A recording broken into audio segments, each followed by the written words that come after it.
Now, I do want to spend some more time talking about the fibers. If you recall, on February 23rd of 2007, Mike Arntz testified he, as well as others, went to the home of the defendant's parents' house, where the defendant was living at the time. A judge gave the police permission to search the house looking for evidence. As Mike Arntz testified, one of the pieces of evidence they were looking for was a black sweatshirt with some stitching on it that was identified in the video that Orange Taylor was wearing that night. And this is what they found inside Orange Taylor's house.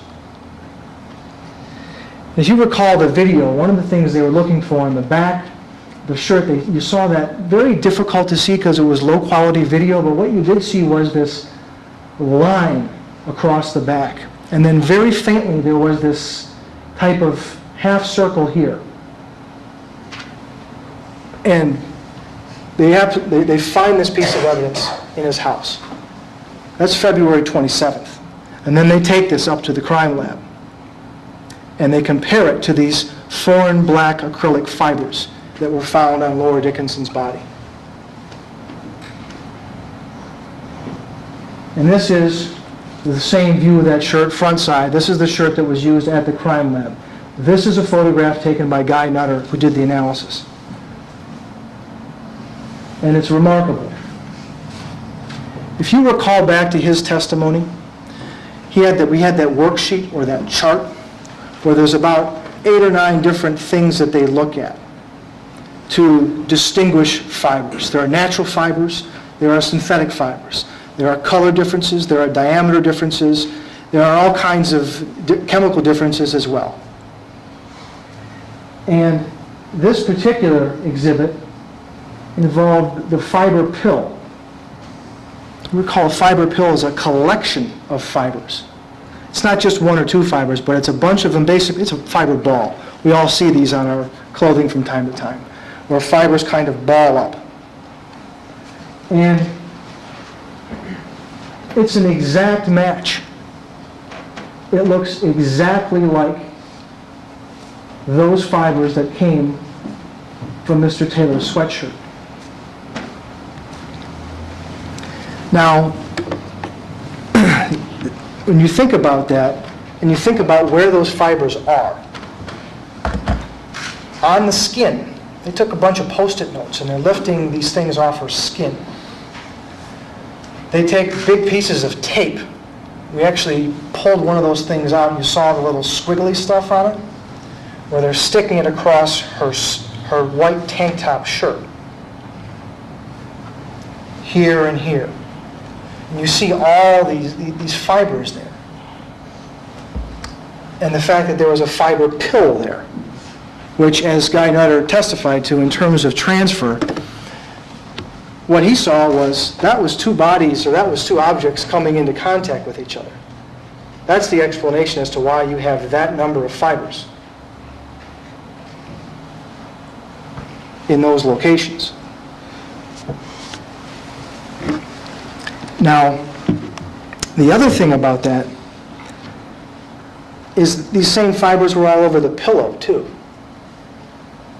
Why would black acrylic fibers be all over both sides of the pillow as well as all over Laura?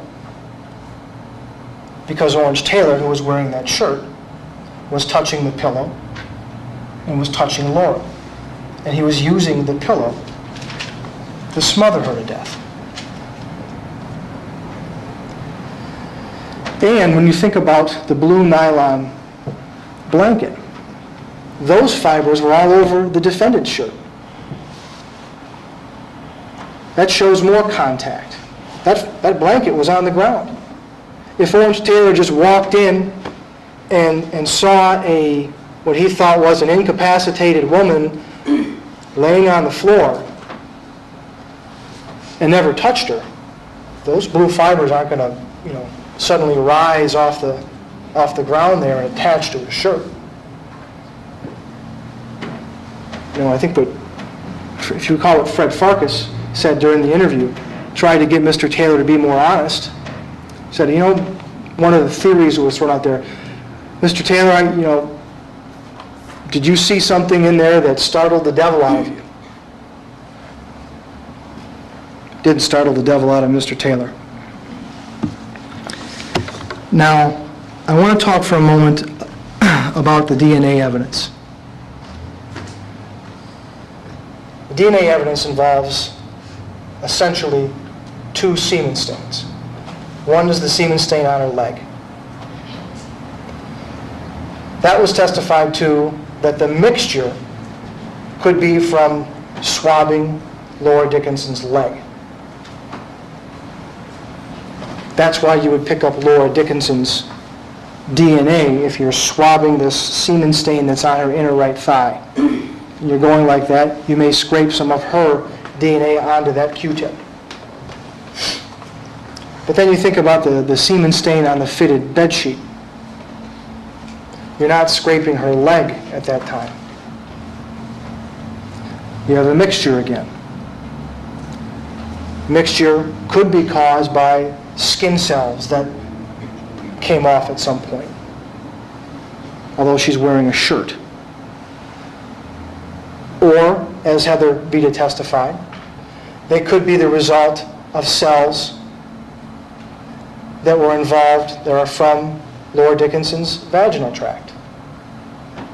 Defendant penetrates her. He then ejaculates outside of her, and a small amount of that ejaculation happens to fall on the fitted bedsheet. And that's why you have a mixture of those two fluids.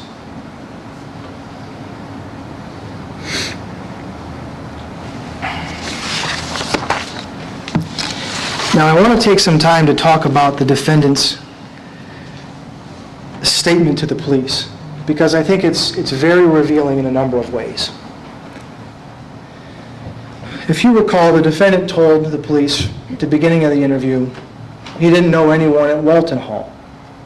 You know that's untrue because his friends, Jeff Vandermark and Nick Maruzzi, came in and testified, and they lived in Walton Hall. He also said he didn't know a guy named Anthony Riggins. If you recall, Emily Brim came in and testified. She was a young lady who said, Mr. Taylor and Anthony Riggins used to hang out all the time. They were friends. And it went from there.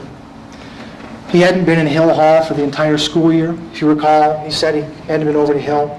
And then when he was confronted by the police with some photographs, that changed to maybe I've been in Hill, but I've never been up in a room.